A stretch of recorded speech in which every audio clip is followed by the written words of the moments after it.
right, hey, good morning, folks. Once again, we are back taking a look at the tropics. Today is Friday, October 7th, 2022. This is your morning tropical update, where today we are tracking Tropical Depression 13, located in the central Caribbean Sea, very close to the coast of South America. We have a system down here moving off to the west, and it will impact Central America later this week. It is no threat to the eastern United States, nor are there any active threats in the Atlantic Basin as a whole. It's pretty quiet out there. So we're going to talk about Tropical Depression 13, then we're going to talk about the rest of the basin and the rest of the tropics globally. I have a quick video for you this morning, mostly for YouTube, but of course we'll have it on the page as well. So, National Hurricane Center's current map, again, just Tropical Depression 13, and I think this is actually Tropical Storm 13, or Tropical Storm Julia. We are awaiting, recording this just before 11 o'clock. I wanted to wait till 11, but I probably get the show on the road this morning. So we're going to go ahead and get right into the satellite presentation of why we think this is probably a tropical storm at this point. This is the morning shot. The system just off the northern tip of Colombia this morning, and it is moving pretty steadily off to the west, a little bit faster than we initially anticipated. Not the most well-organized system ever, but fairly solid overall. We can see here in the last couple frames in the morning light here, a good amount of convection and some spiral banding sort of features. There is some wind shear being imparted on the storm. There's some northerly shear that the storm is currently leaving. You can see about half the storm is getting out of that northerly shear while the back half of the storm is still in it. The proximity to the land is still very close. I think the center of circulation is probably right about here today. It's probably just gotten off the coast, but the land interaction is close enough to still be, somewhat hampering the storm. But the satellite presentation has improved since last night. The convection has started to condense a little more around the center, and you can see that there's a little bit more of an organization than there was yesterday, where it was like this one big CB kind of on land, and there was a lot less convection otherwise. So overall, it does look healthier, and it is starting to move towards a more favorable environment over the next couple of days. This is going to move off to the west, where it'll get in a little bit better spot. This is the National Hurricane Center's morning forecast for TD13, or what I think is probably Tropical Storm Julia. We had tropical storm warnings are still up this morning for the northern tip of Colombia, and there's a couple islands. I think Colombia owns these islands. I'm pretty sure. I'm not sure what their exact names are, but they have hurricane watches up, and it shows that the Hurricane Center does expect this to become a hurricane sometime early on Sunday or late on Saturday, about halfway through its trek across the Western Caribbean, and will make landfall sometime Sunday afternoon in Nicaragua. Now, the look here this morning is that the system is strengthening, and this is the morning Hurricane Hunter pass.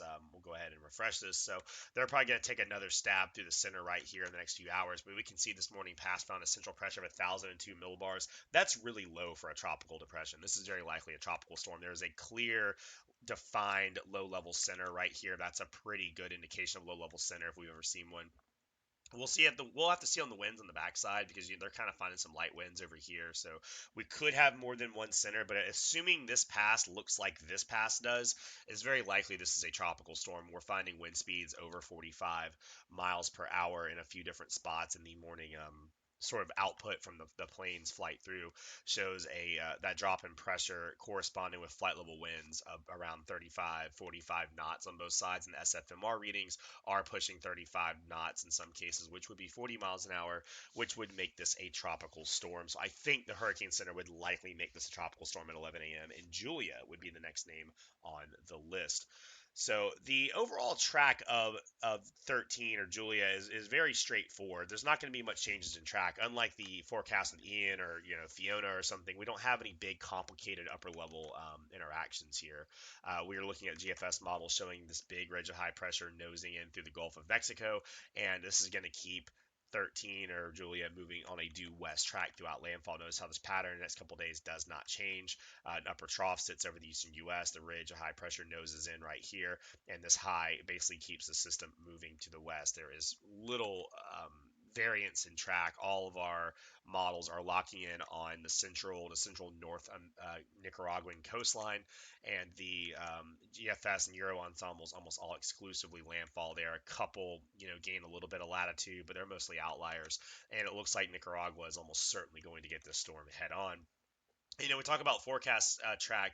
When we talk about this perpendicular hit where the storm comes right into lands, this is the problem with Ian, where that small variance in where the storm actually comes in makes big differences in the track. Whereas this one, whether it hits here, or here, your impacts are largely the same. So one of those pretty cut and dry cases of track where we're not going to have big issues with the cone and everything else. This one's about as straightforward as it comes. Now, intensity is a little harder to crack. We look at the current water vapor satellite imagery. We can see that 13 is currently displaced on the upper level high. There's a big upper level high over the Western Caribbean, but the high is more centered to the north right here, to the north of Central America. There's a strong upper level low moving in near the Virgin Islands, and so you've got this belt of northerly winds moving in, northwesterly winds moving into the edge of the storm. You can see the cloud tops in this region of 13 are moving pretty fast and away from the storm. So right now it's not in the most favorable position for that upper high, but what's going to happen in the next couple days is it's going to get away from that upper low, and the high is going to more settle over the system, and that's going to allow it a little bit more favorable position under the upper high, and that should allow for intensification. We can see this on the GFS model pretty clear here. The 850 millibar, 200 millibar wind shear map.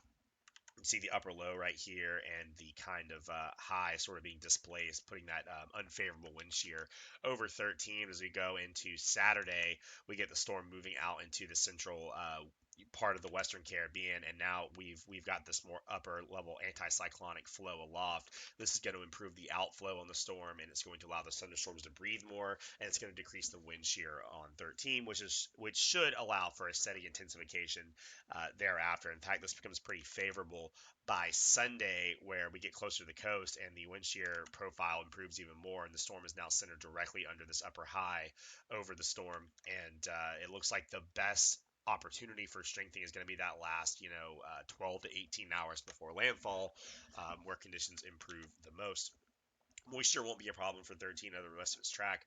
You can see here the system comes off and it has plenty of moisture to work with. The little bit of dry air is more over the Cuba and Florida area. There's not much dry air in the vicinity down here in the deep tropics, so no issue from that point of view. And oceanic heat is actually surprisingly not super high. The warmest, deepest water is actually up in the northern part of the Western Caribbean, like up north of Nicaragua, more off the Yucatan and Cuba area. So it's not like it doesn't have plenty of warm water to work with, but it's not like rocket fuel down here. It's enough. Let's say that. But I think that like the water temperatures are kind of a push right now. Like they're not like super duper high, but they're not super low either. So 13 won't have any issue with warm water, but it's also not going to overly exacerbate the strengthening. But make no mistake, it's the deep part of the tropical Caribbean. It's got enough warm water to work with. It's just not something we're going to look at and go, oh boy, look out! It's gonna supercharge it to all kind of heights, type thing. So the European and GFS landfall expectations. The European is trending much weaker with this storm right now, which is a common bias. The GFS typically overestimates strength. The European typically underestimates, and they kind of meet in the middle. The European shows a landfall pressure of 996 millibars, which is not very high at all, or very low at all. It's kind of probably too weak. And the GFS shows a landfall pressure closer to 980, which is probably closer to what we're actually looking at, or something more in that neighborhood. Even this may be a little low, but the GFS definitely shows a hurricane making landfall. The European, for now, shows a tropical storm making landfall. Both of them, though, show that landfall Sunday morning. The GFS shows it at 12Z, which is 7 a.m. Eastern time, and the European shows it a few hours later at about 10, 11 a.m. Eastern time. The HWRF model are more close-up view model that is a little bit better for intensity sometimes, does show a higher intensity. The HWRF shows the strengthening being pretty steady, and it shows it becoming a hurricane sometime by Saturday morning, and then it shows it becoming a significant hurricane by the time it makes landfall. It also has that landfall about 12Z Sunday morning, early Sunday morning, but does show a central pressure close to 957 millibars, indicating a fairly strong Category 2 or 3 hurricane possibly. And the HMON also shows this coming in at 963 millibars, which is also probably Category 2 to Category 3 intensity, fairly well-developed hurricane moving in on both the HWRF and HMON. Those are important to keep in mind. The overall intensity guidance does peak somewhere between Category 1 and 2, with most models showing that peak right there below Category 2, but as the system develops, I would imagine that the intensity guidance is probably going to come up a little bit before it starts going down. So something to watch out for there. But overall, the expectation right now is that 13 will eventually become Tropical Storm and eventually Hurricane Julia and make landfall sometime on Sunday in Nicaragua. Again, the Hurricane Center currently expects this to become about an 85-mile-an-hour Category 1 hurricane, but as some of their discussions have noted, it could be stronger than they actually anticipate right now some of the ship's guidance, things like that, do anticipate potentially a higher intensity at landfall. Regardless of the actual intensity, rainfall is going to be probably the biggest threat with 13 because it is going to move slower once it moves in to land. It's going to probably track through Central America for several days after landfall, probably into early next week. This is the European model rainfall expectations through Tuesday. You can see a lot of pockets approaching a foot or more of rain across Nicaragua and even Honduras, Belize, Guatemala. I mean, several countries are going to get a lot of rain from this. And again, the hurricane makes landfall right here, but some of the heaviest rainfall occurs well away from where the storm made landfall. So as this falls apart in the rugged terrain, you have this rugged terrain, you have a lot of tropical moisture to work with. You're going to get a lot of rainfall from this, and getting 10, 12 inches of rainfall in these kind of mountainous regions can lead to devastating flooding concerns. So that's going to be the primary threat with Julia or 13, whatever we're going to call it, and that should be the primary focus of impacts. Although there will be at the coast a significant wind threat, but this portion of the Central American coastline is pretty used to strong hurricanes. I got a couple last year and in 2020, so they've been hit pretty good recently, and I think the coast is fairly, they're built to a decent standard and kind of anticipate these sort of storms happening this time of year. So while winds will definitely be a concern at the coast, the rainfall threat will be the primary threat, and that will of course spread well inland and hundreds of miles away from where it makes landfall. So that's kind of the latest on what I got for 13 this morning. There's really no other things to talk about as far as the Atlantic Basin goes. It is fairly quiet. This is the model output for the next couple of days going into 240 hours from now in the European model. Very weak signal for some MDR activity, but we're in the second half. We're getting into the middle of October where that becomes less and less likely, and the GFS also showing that signal for some MDR activity, and then it has the usual spurious offshore cyclones that almost never form. But after that, you can see the GFS2 is pretty dead, and it looks like, we go in the middle of October. It's not never say never, but the trends are looking like we're going to have a pretty cold October across the eastern U.S. It means a lot of big high pressures camping out over the eastern U.S. And I would say the threat of tropical threats to the U.S. going into the second half of October looks low. We'll keep an eye on it, but right now it looks like the season might be wrapping up for the U.S. What we're hoping, but of course, the hurricane season does not end until the end of November, so we got to stay vigilant until then. And the rest of the basin, the rest of the world's fairly quiet. There's no areas of interest in the central or eastern Pacific region. And the Western Pacific is also quiet. No interest monitored by the JTWC or NHC anywhere else.